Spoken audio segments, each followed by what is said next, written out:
evening, ladies and gentlemen. It's Harmon Warhol bringing you the Harmon Warhol Show. And I'm also known as the Podcast Poppy, the nigga that is 10% gay and, we don't play. Alright, so anyway, it's the 30th episode. It is September 29th. 2019. The reason that date is important is because that is my 29th birthday today. It is my 29th birthday, and I am doing this podcast by myself. Every 10 are by myself, and I just talk about what particularly is going on through my life right now. And life is pretty good. People say like it's a certain type of birthday or whatever. I mean, especially coming to 29, you're before 30. A lot of thoughts have been going into it as well. And I'm so glad that, I had a lot of stuff going into this and how everything kind of turned out. But I'm going to get into that right now. So pretty much right here, champ shit only, baby. I'll do some other video, but champ shit only. Got my fucking, last night was a blast. Shout out Mixed Metaphors. Shout out Chez. Shout out Hella Deadass Entertainment. Man, it was a blast. I got to be a champ for a day. The day before my birthday to midnight. The crew came out. We performed. I thought it was a great show.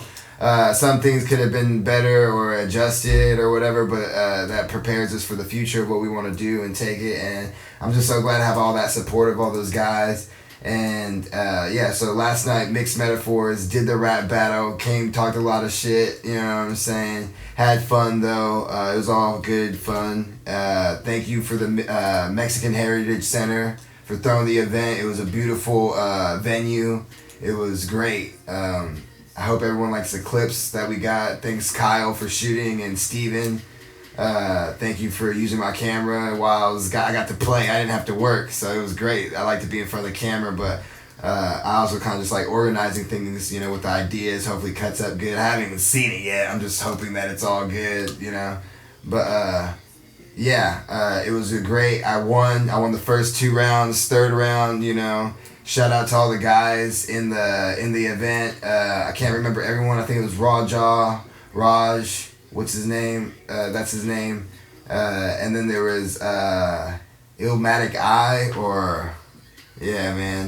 it was like him, and then Braxy, and then Zeps, and then Bernard. Illmatic Eye? Something like that. It was something like that. But yeah, Illmatic Eye, that guy, he was the guy who I faced in the overtime battles like twice. He was a good rapper. You can tell he's been doing it for a long time, from Santa Cruz. Shout out him. He made me have to be a better rapper and really prove myself. I mean, obviously I had home field advantage. Stockton Rebel Activity showed out. We wanted to make it a good event. And, even my dad showed up. It was great. He said he felt proud. I went ahead and gave him this. Like, here you go, Pa. Like, we made it. We made it, Pa. But yeah, it was just a great experience. You know what I'm saying? Like, it was a total, just great experience that I was just honored to be a part of. And shout out Mattsville DJing.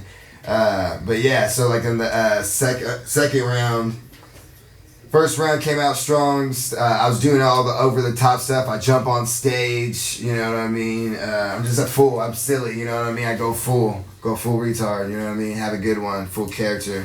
And just try to have fun, man. And just try to stick out from the bunch. I'm out here giving Jorge Masvidal knees, you know what I'm saying? To these Ben Askrens, you know what I mean? But shout out, you know what I mean? It was a great competition. I don't even remember half the shit I said. I can't, but hopefully we play it. Then we got to perform after, which was fantastic. We got to perform. I got to do some of my songs from Decided and Divided, which should be out October 4th. It will be out October 4th. It's great songs. Hope you guys enjoy it. It would be a blast to get that out there and to get some support. Also, then I filmed the Don Quez show. Hopefully we get some footage out for that. I make maybe something with it. But yeah, overall it was a good weekend for my 29th birthday. You know what I mean? A good way to promote the project. A good way to just have fun, man, and just like really see where I've come and to come from and everything. The people in the battle rap, like, you know, those guys were pretty good, you know what I mean? Like everybody, some people had an off night, and I just came and did my game, you know what I mean? And I stuck to it and I came prepared, and the stars aligned that night, you know, God don't make mistakes, you know what I'm saying? So just going back into Decided and Divided, October 4th is coming out. I'm super excited. And obviously you guys got to tell that I went hard last night, man. I drank so many beers. We took shots at midnight at my birthday. Like, I'm fucking fried. I mean, had a fun night. Yeah, it was great. I had a fun night. I felt like a champ, you know what I mean? And thank you guys. I wouldn't want to spend it any other way. I mean, I missed out on Pismo, which is a friend event for all these Libras, you know, gang, you know, I mean, Kevin Durant, Johnster the Monster, you know what I'm saying? Calvin Johnson, what else, man? The stars aligned up, man, and everything came good. Hopefully the stars aligned up was Decided and Divided. I'm going to be pushing that, make some videos for that soon. Maybe even some product or some solid physical copies. I'm thinking of like flash drives, like creative flash drives for the project to be put on. So that would be kind of ill. But then the one thing that would be big right now, would be big. Nick Diaz followed me on Instagram, and he liked my Decided and Divided. So people are watching, man. I had a video on there thanks to Zach, you know what I mean? And we did a video of him, like, you know, trying to promote my project and pushing me and stuff. Go check it out. But yeah, Decided and Divided, man. Nick Diaz liked it. And so it made me just feel good, man. It was a good ass weekend. And a lot of this energy that I had coming, worrying about getting older and stuff, I went to Burning Man, and that's what the majority of this project, or this episode's about, is just like, damn, like, I went to I'm getting old as hell. I'm having fun by question, you know, some of the stuff I do, and, you know, the outcomes of what they could be possibly. And, you know, at some point you have to just live, and sometimes you gotta, you know what I mean, but be prepared and think about your future and stuff. And, yeah, so I went to Burning Man to, you know what I mean, kind of cleanse my soul and just think about my life, you know, and Burning Man was great. I got to go early. I was a greeter. We went early. Shout out to Just the Tip. We went early. I was greeters. We set up camp. It was great. Just having a lot of fun. I actually elbowed a kid at the beginning at Greeters Gate on accident. He was a teddy bear, and I didn't know it was a step teddy bear. So like they were all playing around with it, and they said, "Oh, come play with our teddy bear." And I go, "Okay," and I just did an elbow drop like on the teddy's bear head. But then it was a kid, and I was like, "Oh, damn," and it kind of hurt him a little bit. He cried, but I met the parents, and everything was cool and smoothed over. It was like I couldn't have known, you know what I mean? And that's a little foreshadowing in the story. But anyway, it was a cool night. You know, it was a lot of fun. It was cool just to get there early, not to deal with so many lines and too much busy, and have enough space to camp out. And what else? I'm trying to think. It was just fun meeting everybody. It's so hard to describe Burning Man because it's just so great and fun. And pretty much what I was going out there, and I was so comfortable being out there. Oh, I wanted to say is like, it took me a while to adjust back to like this being different and weird. I felt like this was just life and it was easy. It took me like 5 days to make me realize like, oh damn, I'm really in the desert, and I'm really like, you know what I mean? I just felt like that's how I've been living my life, is just like a lot of fun and just spreading myself thin, you know what I'm saying? And now I want to focus on doing these podcasts, focus on making more music, focus on making more videos, focus on pushing, you know, my brand. And I mean, yeah, I need to go live life and have these stories and perspective and inspiration, but I also need to just put more time into making my life go directed towards that. So every time I have fun or whatever, it needs to be about these podcasts. I need to be trying to, I guess, monetize it, but there's no money, you know what I'm saying? It's just more like, just put it out there, it's content, you know what I mean? So that's things I want to start doing. So, you know, I'm not going to get into too much details and stuff like that because it's just listing long, you know, it's just really more of hobbies, and not just hobbies, but then things how I want to adjust my life and live them, you know what I mean? It's like, could be just like hot yoga, or doing MMA or getting better at editing videos or just things like that. You know, I need to start adjusting my life into being able to do those things on a day-to-day consistent basis. So that's definitely what I was learning out there. But while I was out there having a great ass time, one of the best times is the white party. I'll say 2 times of the parties. We went to the white party, Opulent Temple, told the story, Fireball, you know what I mean? Like whenever we ran out of alcohol, but we just had Fireball, but I was just like, all right, I'll drink it. So most people didn't want to drink it. And then I was just saying Fireball all day. And then we went to the Opulent Temple and they had fireballs, right? So Opulent Temple, white party, everyone dressed in white. I'm riding the trike, right? So, you know what I mean? I'm lit, you know, just getting down the street, you know what I'm saying? And I'm just talking mess to people who don't have a trike. If you got a trike, I'm like, hey, what's good, bro? Yeah, trike life, gang, gang, you know what I'm saying? Oh, get your 2 wheels out the way. I need the road. You know, I'm just making silly things. It's all for play, you know. And next thing you know, this couple, they're both on trikes, and I'm all like showing love and everything. He sees what we're with our crew and like, oh, can we come along, tag along? Yeah, come through with us, you know what I mean? So we're all dressed in white. We're going to Opulent. Yeah, can we come? Yeah, come through. You know what I'm saying? So I'm talking to this guy, you know what I mean, and he seems like a great guy, you know what I'm saying, and we just wait for the bathrooms, and then my headlamp actually shines into his face. And come to find out, I met Dominick Cruz. I was like, what is your name? And he told me, and I was just like, oh my God, I wanted to cry. Obviously, you know what I mean? Obviously, because I was inebriated, you know what I mean? Like, I was like, yo, this is nuts.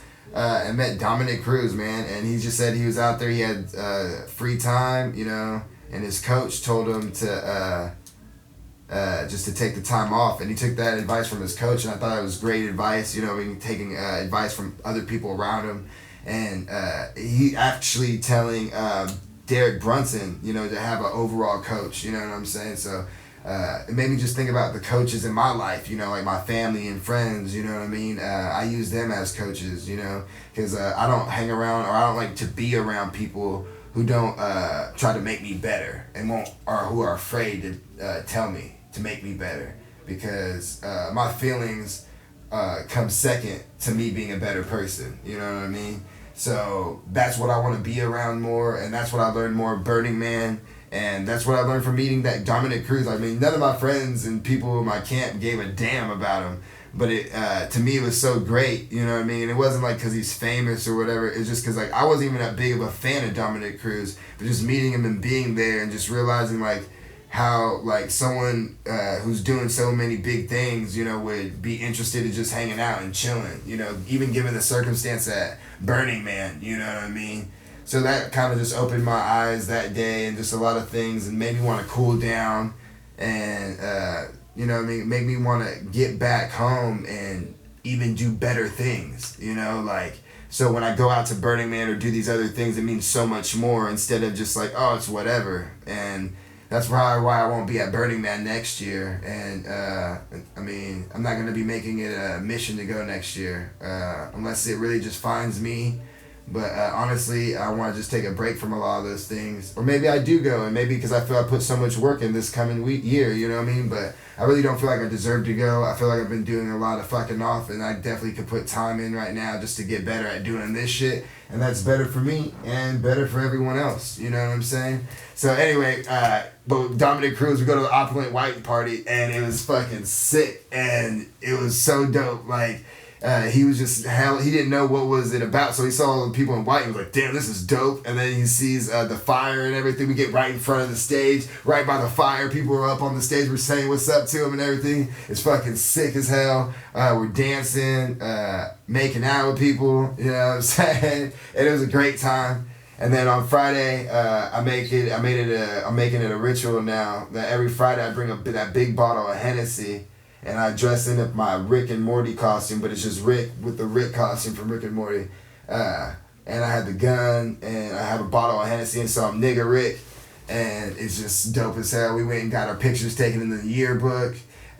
We ate a bunch of dope bread, chilled in like a trampoline over thing. We saw people fucking. They had a display of fucking at the Penguin, at the Lost Penguin. But you had snow cones there.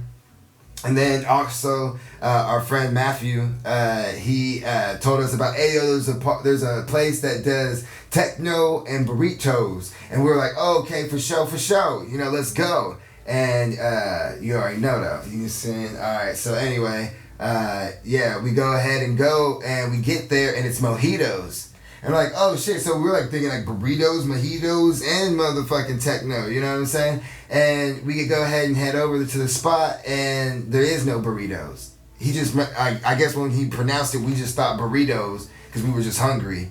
So, but they had tacos around the corner, but that was one of the best spots. Like, they had misters in there. The techno was actually pretty dope, you know what I mean? Got some gifts, gave out some gifts. The whole gang was there, gang, just a tip. We separated, some of us went to, we went to like this math spot. Yeah, they gave us like some cool fancy like whiskeys. This other place gave us pizza. So we're just eating a bunch of food from a bunch of different places. Because even when we went to the yearbook place, they had food and it was great. You know what I'm saying? And he actually even spilled grease on himself or something from the bacon or something. I remember that shit was some gross ass shit. I can't remember. But it was dope as hell. Had a great ass time that Friday. And then just drank so much by the time I got home. I got to dance to salsa too. And then got home, was just too drunk, ate a great dinner provided by Kayla. Shout out Kayla and her boyfriend. It was great. Ate it. It was like a soup thing. I can't even remember what it was. It was dope as hell. But ate that, passed out. Couldn't go out again. I could have, but I was just miserable. And it was the next day to go home. So and I was ready to go home and do all these podcasts and get better. So what else did I have written on here? Dominick Cruz, Burning Man. I think I wrapped it up. What time it is? 20 minutes, bro. Yeah, I think that's it, man. Burning Man, get better. Don't spread yourself thin. Divided and decided. Shout out Mixed Metaphors. Yo, Champ, baby. Who want it? Come get it. Champ. Bow.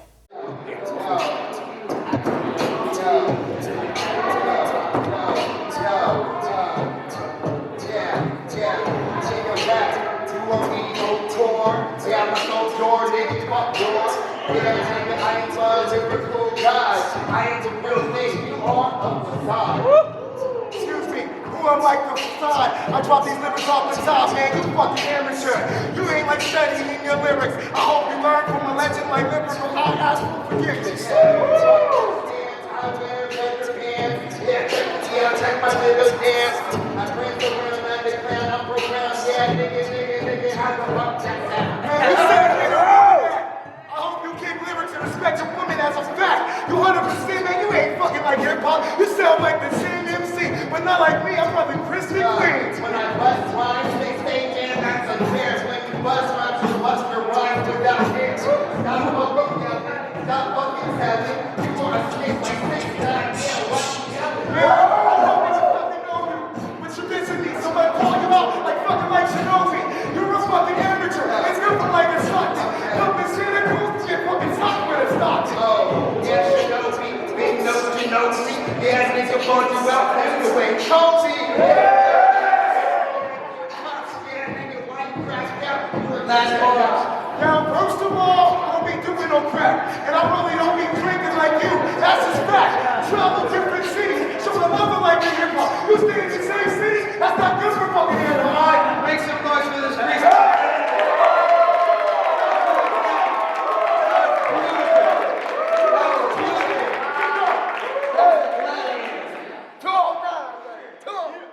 Yo, I totally forgot about the kid I elbowed, bro. So the kid that I elbowed, right? He actually camped at Belligerent Gap. Belligerent Gap is one of my favorite places to go. They actually go to the regional burn and they host butt fights, and that's why I love it. So the last 2 years I lost. If you've seen my last Burning Man, I talk about butt fights and I lose them. All right, this is my year. We had my ring people, show love. I had a ring girl and a ring boy, you know what I mean? And I came out like Mike Tyson, you know what I'm saying? They unveiled me. Guess who I had to go against? the kid I elbowed, bro. They set it up. It was a trap, bro. They knew I was going to trip out because I didn't want to hurt this damn kid, man. But this kid came up to me and was like, no mercy, bro. So butt fights, man. And then they made me fight another person, butt fight another person. And it was great, man. It was a great day. I think that was on Tuesday or Wednesday. I can't remember. I mean, who knows? Who cares? But yeah, it was great. Butt fights. I actually won. And, oh, man, I just love that energy. The crew came, and, yeah, we had a blast after that. I'm pretty sure you always do pretty much. But, yeah, it was a good time. And, yeah, so, yeah, I had a butt fight a kid. Oh, and then I butt fought his brother. That was the other kicker, too. And they looked just alike, but, like, he just was bigger, and he was, like, a swimmer and stuff. But they cheated, and I didn't know. I wish we would have filmed it. I didn't want to keep my camera out there the whole time, but, yeah. Shout out Just the Tip. Shout out Gang Gang. I like this camera angle. You know what I mean? We out there doing, like, hey, do my, hey. All right, but,